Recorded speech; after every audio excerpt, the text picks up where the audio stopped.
వర్షాకాలం వచ్చిందంటే తెలంగాణ రాష్ట్రంలో గుర్తుకొచ్చే ఆదిలాబాద్ బోగత జలపాతంను తలపించే విధంగా హైదరాబాద్కి కూతవేటు దూరంలో కేవలం 40 కిలోమీటర్ల దూరంలో ఉన్న రాచకొండ గుట్టల్లో జలపాతాల సందడికి ఆకర్షితులవుతున్నారు పర్యాటకులు.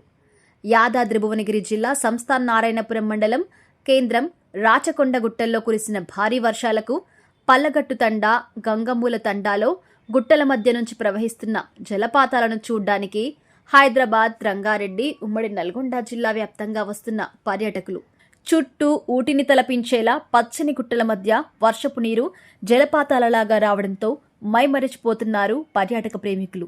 ఈ సందర్భంగా సంస్థ నారాయణపురం ఎస్ఐ జగన్ మాట్లాడుతూ గుట్టల్లో జలపాతాలు ప్రమాదకరంగా ఉన్నాయని, జారిపడితే చనిపోయే ప్రమాదం ఉందని, గతంలో ఇక్కడ జలపాతం చూడ్డానికి దూర ప్రాంతం నుండి వచ్చిన వారు నాచుతో జారి పడి చనిపోయిన సందర్భాలు కూడా ఉన్నాయని, కాబట్టి పర్యాటకులు జాగ్రత్తగా ఉండాలి అంటున్నారు. అసాంఘిక కార్యకలాపాలకు పాల్పడితే వారిపై చర్యలు తీసుకుంటామని కూడా తెలుపుతూ సాయంత్రం 4 గంటల వరకు జలపాతాలను వీక్షించి వెళ్లిపోవాలని తెలిపారు.